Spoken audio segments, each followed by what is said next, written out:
Okay, so gas stoichiometry is pretty much like regular stoichiometry. You're going to start with a balanced equation, and from this balanced equation, you're going to start with certain grams of, actually it's potassium perchlorate, doesn't matter really, but you're going to start with 50 grams of one thing. You're going to convert it to moles, and then you're going to do a mole to mole ratio for the thing you want. And so this is the gas. These other two things are solid. So what we would basically do here is we would take 50 grams of potassium chlorate, perchlorate, and we would convert it to moles. And a mole of potassium chlorate weighs 138.55 grams. I'll do 6. And we're going to get basically 0.36 moles. All right, so that's 0.36 moles of KClO4. Now what we're going to do is the stoichiometry, and this is step 1. Step 2, we're going to take 1 mole of KClO4, and that's going to make 2 moles. So 1 mole of KClO4 is going to make 2 moles of oxygen. Now I certainly would write this down if I had room, but make sure that you are getting the stoichiometry and doing the mole to mole ratio in the balanced equation. So at this point we have 0.36 times 2, we've got basically 0.72 moles of oxygen. And that is pretty much like it was before. But the last step that we did is we took our moles of the new thing and we converted it back to grams. What's going to be different here is we're actually going to take our moles and we're going to plug it in to PV equals nRT. The 0.72 moles will be the oxygen. And our pressure, looks like our pressure is going to be 1 atmosphere, our temperature is going to be 273 Kelvin, and R, of course, is always 0.0821. When you do that, what you should get is a volume of 16.2 liters. So definitely check that out. This problem, pretty straightforward. You've got calcium carbonate. It's going to break down into calcium oxide and carbon dioxide. This is the gas. These two things are solids. And so when I take 100 grams of calcium carbonate, I actually add up 1 calcium, a carbon, and 3 oxygens, and it turns out that a mole of calcium carbonate is 100 grams. So we know, and you should definitely show the work there, that we've got 1 mole of calcium carbonate. We definitely, again, want to show that a mole of calcium carbonate, we're going to do the stoichiometry. Now this isn't super exciting, but 1 mole of calcium carbonate should make a mole of CO2. So as unexciting as that is, you definitely want to show that you're looking at a mole of CO2. So show this work for sure. At this point, you want to go PV equals nRT. One little problem is that we are collecting this over water. Oh, beautiful. Mr. Zigan, Ms. Fredericks, and Mr. Herfindahl, please go to room 109. Okay, so this is out of water displacement. So look at your water table, and at 0 degrees Celsius, which is standard temperature, you'll notice that water is just a whopping 4.6 millimeters of mercury.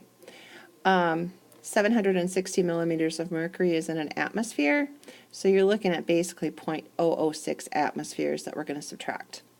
So this pressure actually, instead of 1 atmosphere, because we collected it over water, should actually be 1 minus 0.006, or that pressure. Okay, so that's the water displacement we talked about with Dalton's law of partial pressures. Volume, your N is going to be 1 mole. That's what we calculated. R is always that. Standard temperature is 273. When you calculate this, you should get 12.5 liters. Definitely try this one out. These are pretty big numbers. This is actually supposed to be 2 times 10 to the 5th. It just doesn't do that well. 1 mole of KClO3 is 122.5 grams. Step 2, and I'm going to put it in one big step, is 2 moles of that should make 3 moles of oxygen. And so what we should end up with here is actually 2,449 moles of oxygen, which is a lot of oxygen. Now, we're going to go ahead and put this into PV equals nRT. We again are going to be at STP. It doesn't have to be, so just like check what the values are. But the pressure, of course, does need to be in atmospheres. We're going to look for volume, and moles will be 2,449 moles. R is 0.0821 and temperature is 273. You should get a volume of, when you plug that in to PV equals nRT, like 54,900 liters. So that's pretty big. 54,900 liters. There is a shortcut that you can use. So just kind of show you what we can use as a shortcut because we're at STP, but you can only use this at STP. So that's kind of the drawback of it. You don't have to use this, but you could. You've got 2,449 moles of oxygen. Because we're at STP, we can say that a mole of any gas is going to be 22.4 liters. And so, again, we get the answer of 54,900 liters. Okay. Stoichiometry, kinetic molecular theory. I would definitely read the book on this, but there are some assumptions that we make for an ideal gas. The first thing is that we assume that the gas molecules basically have zero volume, like nothing, which you think, well, of course they have something. But the point is that they're really far apart in the gas phase.